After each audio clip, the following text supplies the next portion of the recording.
Welcome everyone back to weekly weather updates, and in today's video we're going to have a look at the latest from the live radar, run for the UKV, have a look at the precipitation and the temperature over the next 5 days, as it is going to be turning quite a bit milder as we progress through this working week. But along with that, we're going to see a lot more precipitation, as we are going to see a west to southwesterly wind moving in. Temperatures could get up to 15 or 16 degrees in places, but as I said, lots of cloud around, lots of rain as well. It's not going to be raining all the time, but most days there will be batches of rain moving in, especially for areas further westwards, like we can see on the live radar right now. We'll then have a look at the longer range, as this pattern is likely to continue at least for the next week or so. And then as we head into the second half of March, we're still seeing blocking signals appear, again most likely due to the sudden stratospheric warming we've seen over the past week or so, and that can bring colder weather back in. But we are getting to the point in spring where that colder weather really does start to diminish in probability and in severity if it does come off, because of the diminishing air masses to our north. The GFS today does go amazingly blocked, very cold pattern. However, it really shows it till the end of March, when that cold air to our north is starting to run out. And the only way really to get any major cold in end of March, early April, it is possible, would have to be from a direct northerly straight from the Arctic, as the near continent does start to slowly warm up. So do remember, if you enjoy my videos, make sure you like and subscribe, and remember to follow me on Twitter as well, the link's in the description. If you start on the live radar, as I said, you can see the precipitation moving in from the west at the moment as that wind does start to shift. Of course, we saw quite a lot of heavy rain yesterday with the wind still in from the east, but now it is moving more west to southwesterly, so turning milder, but also with lots of rain. And this pattern is going to continue with this rain across the Republic of Ireland at the moment, going to move eastwards, giving heavy rain for many areas of England and Wales through tomorrow morning into the early afternoon. A bit of snow over the Scottish Highlands, again not too unusual for the time of year, but progressively I do think majority of this precipitation, even to the highest ground, is going to be falling as rain. Now, after you put on the temperatures as of around 7 p.m, you can see further north and eastwards you go, it is still chilly, and temperatures still around that sort of high single digits, maybe just about getting towards the double digits. So generally towards average for the time of year, but as I said, over the coming days, we are going to be well above average with those southwesterly winds streaming in off the North Atlantic.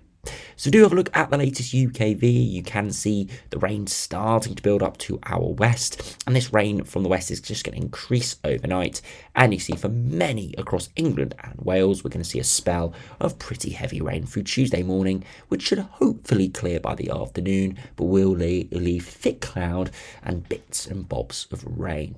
Further northwards, no washout conditions like it is further southwards, but still thick cloud and lots of light showers and areas of lighter rain. Throughout the rest of Tuesday, still lots of that lighter rain around, and then we could start to see some heavier stuff moving back in for the north and the west as we start to see a cold front sweeping through. That will arrive further southwards and eastwards through Wednesday, but it will be very slow moving, so where it does linger through Wednesday could drop quite a bit of precipitation.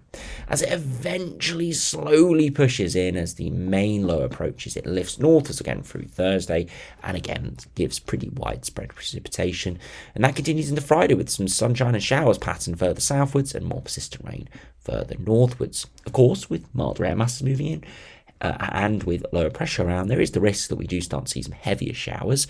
We are getting to the time of year where we start to see the risk of April showers, as they are known, where we do see that sun really start to impact the surface, and that can allow convection to start to get going again. And it could mean those showers could be heavy, and even a slight risk of something a little bit thundery in there as well.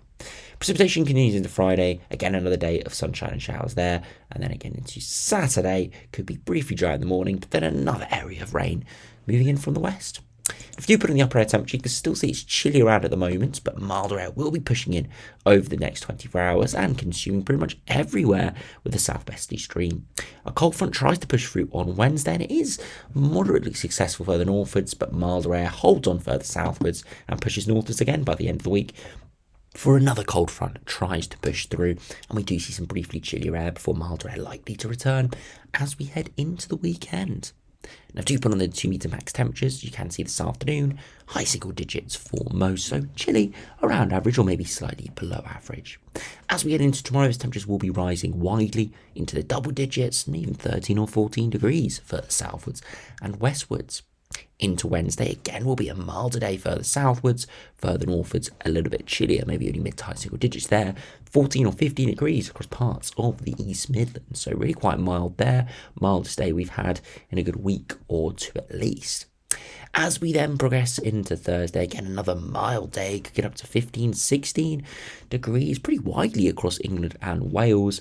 Again, it's not too unusual this time of year, but it is still above average. And then as we head into Friday, again, seeing those temperatures around the 13 or 14 degree mark, so slightly cooler, but still pretty mild indeed. And the same could be said into Saturday. Again, not quite as mild, but still 13 or 14 degrees. So now if we move over to the latest GFS, you'll be able to see that it is generally westerly based and mild over the next week or two, before it could turn colder as we head into the second half of March, or at least more blocked, which would infer colder potential. You can see that southwesterly wind piling in off the Atlantic over the next week or so, but eventually we start to see outbreaks of higher pressure further northwards at that day 10 period and beyond. And here on the GFS, we are actually putting in a northerly wind here, so it's actually pretty chilly indeed, the -10 ice firm, even getting in for Scotland. Again, it's more of a transient northerly, so it wouldn't be anything too crazy, but it would plunge us cold for a good day or two there. Frost could be quite likely, and even low pressure bumping into that cold air, the risk of even some snowfall for northern England. Beyond that, we sustain that big blocking to our north, and we look at that flat easterly wind, the sort of pattern midwinter would be giving heavy snow showers, bitterly cold conditions. But because we're heading towards the end of March, if you look to the near continent, it's quite a bit milder than it was even a few weeks ago, let alone a month or two ago, when we were seeing the upper air temperatures over the near continent of -10 to -20 degrees. So cold still across Scotland, but further southwards it's average to below average, but nothing exceptional, because those air masses both are warming up and are just generally not there on this latest GFS. If you do look at the Northern Hemisphere view, you can see that cold air is still pretty intense in places, but its volume is starting to run out as we do progress towards summer. Of course, this is showing end of March here, so we're about 3 or 4 weeks away from seeing the risk of temperatures into the mid to high 20s as we head towards the second half of April. So it would be a big shock to the system. Snow would be a hazard with this, but I'm not expecting anything too crazy unless we saw some more direct north or northeasterly synoptics. But interesting nonetheless. Now, if you compare to the GEM, which only goes up to day 10, so we wouldn't expect anything as extreme as the GFS, but it'll be interesting to see if we see similar blocking patterns, and you see west to southwesterly winds over the next week or so. But as we head towards day 10, similarly to the GFS, we do see a bit of high pressure to our north or easterly winds trying to push in some pretty cold air masses nearby. But it's all about this low. You can see here in the North Atlantic is a pretty strong low pressure system. It's got a very strong temperature gradient, and that emphasized by the 2-meter the N50 HPA temperature deviation. You can see it is 10 to 12 degrees above average on its eastern flank, and its western flank 6 to 8 degrees below average. So we're looking at a 20 degree temperature contrast, which will really spin up that low and most likely will topple any of this high pressure ridging and push in. So yes, it looks like it could go colder here, but I think the most likely scenario, because of the strength of that low and the strength of the jet stream, as you can see here, is to head straight towards us, or at least to disrupt the flow so no real cold air can get in. Again, there's no guarantee. There is the risk that low just heads straight back northwards. But at this stage, from what I'm seeing, definitely would be suggestive of a bit of a toppler pattern with this little northerly flow and colder or briefly colder period. So both GFS and GM showing something colder, but uncertain on any intensities and any longevities, because of where that high pressure does go to our north. Of course, the GFS has got some amazing synoptics, but the cold air isn't quite there. The GM, the cold air is there, but the synoptics aren't as good, with the jet stream a little bit stronger. Now, if you compare to the ECWF, and I've already looked at it, and it is vastly different to the other two runs. Now, you can see over the coming days, southwesterly winds pushing in, and all the way to day 10, no signs of any blocking towards Greenland, Iceland, or Scandinavia. Just low pressure and a flat west to southwesterly wind would be very mild and was most likely would have rain around, but because high pressure is ridging in, could actually be drier and, dare I say, potentially even a little bit warmer. Now, unfortunately, the 2 meter temperatures haven't quite loaded yet because this run only just came out, but you can see upper air temperatures into the low to mid single digits perhaps. Temperatures I would expect to the surface with drier conditions, sunny conditions, be chilly at night, but in the day could get up to 15, 16, 17 degrees. Couldn't even be ruled out in this sort of scenario. It'd be very interesting to see what would happen with that. As you can see, the upper temperatures are slightly above average, nothing ridiculous, but with sun strength this time of year, longevity of the days getting increasing by about 3 minutes every day at the moment, there is the possibility there. If you have a look finally at the ensembles, these are the latest GFS. You see generally above average for the next week. Quite high precipitation at times, but definitely GFS not too over the top with the precipitation, at least for London. But it doesn't look like there will be many completely dry days.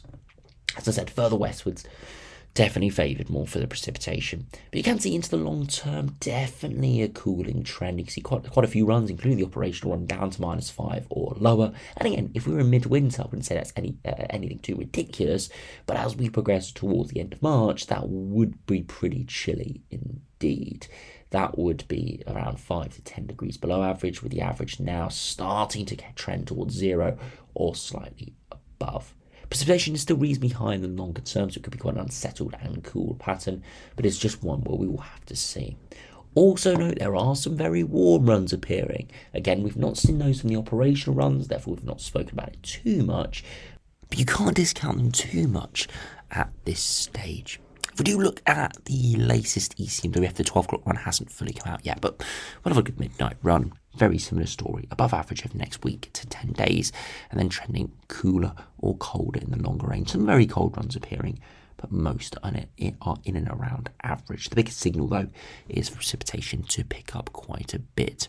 So still long-term patterns, long-term trends for blocking and maybe colder conditions, but for the time being, it's generally pretty unsettled and relatively mild for the next week, for it could start to turn cooler again into the second half of the month. So, thanks for watching, hope you enjoyed, subscribe if you're new, and I'll see you again for another video soon.